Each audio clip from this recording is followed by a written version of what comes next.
बढ़ते कोरोना को देखते हुए मास्क नहीं पहनने पर जुर्माने का प्रावधान किया गया है। बता दें, कहलगांव में मास्क चेकिंग अभियान जोरों पर चलाया जा रहा है, जहां 28 लोगों से 1400 रुपए का जुर्माना वसूला गया और इस संबंध में पूछे जाने पर कहलगांव थाना प्रभारी श्रीकांत भारती ने बताया कि कुल 1400 रुपए मास्क अभियान से राजस्व की प्राप्ति हुई, तो वहीं गाड़ी चेकिंग अभियान से 4 लोगों से 4000 राजस्व की प्राप्ति हुई। उन्होंने कहा कि अभियान लगातार जारी रहेगा। नए साल पर ताजनगरी की सड़कों पर वातानुकूलित इलेक्ट्रॉनिक बस उतार दी गई है। सूबे के मुखिया योगी आदित्यनाथ ने लोक भवन से ही बसों का लोकार्पण किया। ताजनगरी, आगरा के साथ साथ मथुरा, वृंदावन, मुरादाबाद और बरेली में 12-12 बसें चलेंगी। इसके अलावा शाहजहांपुरा में 9, मेरठ में 10 और अलीगढ़ में 8 बसें चलाई जाएंगी। तो वहीं आगरा में ईदगाह बस अड्डे पर कार्यक्रम आयोजित किया गया है। पश्चिम उत्तर प्रदेश के 7 जिलों में 4 जनवरी से 7 ही बसों की शुरुआत के बाद 75 इलेक्ट्रॉनिक बसें चलाई जाएगी। उत्तर प्रदेश सरकार के द्वारा यात्रियों को बढ़ावा देने के लिए इसका किराया साधारण बसों के बराबर ही किया गया है।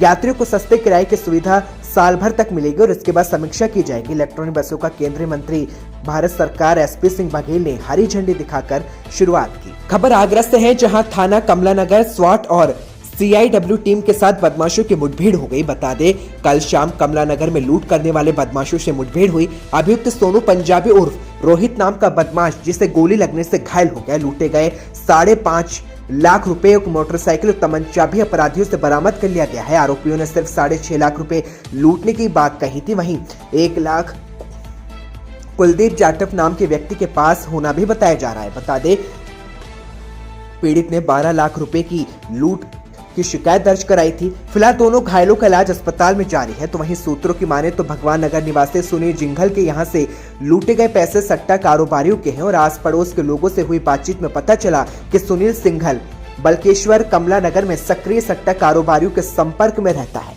बेगूसराय में भाजपा के राज्यसभा सांसद राकेश कुमार सिन्हा ने कहा कि गंगा नदी पर जामहो मटिहानी पुल निर्माण पर राहु केतु की छाया नहीं पड़ी तो आगामी जून तक टेंडर जारी हो जाएगा।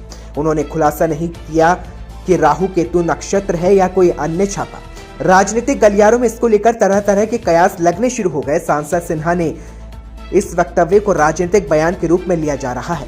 दरअसल राकेश सिन्हा शामहो और मटिहानी के बीच गंगा नदी पर पुल निर्माण की मांग राज्यसभा में की थी, जिसके बाद इस पर पहल हुई और सांसद राकेश सिन्हा ने कहा कि DPR बना था, लेकिन कुछ शिकायतें की वजह से इसे रोक दिया गया, जिससे 1 साल का समय बर्बाद हुआ और अब एक दूसरी कंपनी को GPR बनाने को दिया गया था, जो बन गया है। जून माह तक टेंडर हो जाएगा। दरअसल शामहो प्रखंड बेगूसराय जिले का हिस्सा है, लेकिन वहां जाने के लिए लखीसराय जिला होकर जाना पड़ता है, जबकि शामहो मटिहानी पुल बन जाने की दूरी घटने के साथ ही लाभ होगा।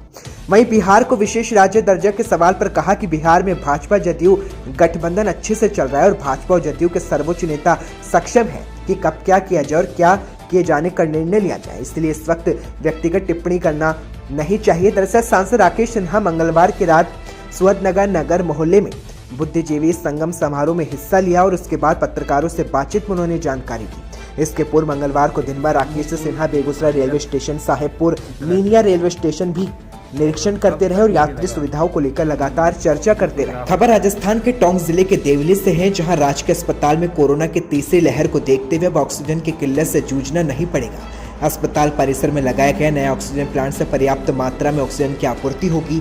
राजकीय चिकित्सालय प्रभारी डॉक्टर राजकुमार गुप्ता ने बताया कि ऑक्सीजन प्लांट की क्षमता 24 घंटे के भीतर 50 सिलेंडर ऑक्सीजन उत्पादन की है और उक्त प्लांट से ऑक्सीजन पाइपलाइनों के माध्यम से अस्पताल में भर्ती रोगियों के बेड तक पहुंचाया जा सकेगा।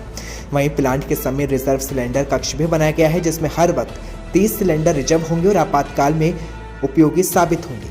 प्रदेश में कोरोना महामारी का आंकड़ा लगातार बढ़ता जा रहा है। वहीं राजकीय अस्पताल देवली में इस बार रोगियों को ऑक्सीजन की कमी की किल्लत से नहीं जूझना पड़ेगा।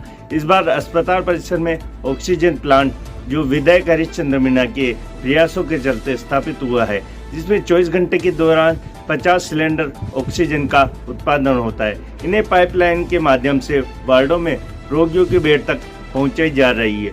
पिछली बार ऑक्सीजन की किल्लत के चलते कई रोगियों की सांसें थम गई थी, लेकिन इस बार ऐसा नहीं होने से क्षेत्र के लोगों के लिए राहत की खबर है। मनीष बागड़ी, नवोदय टीवी, देवली।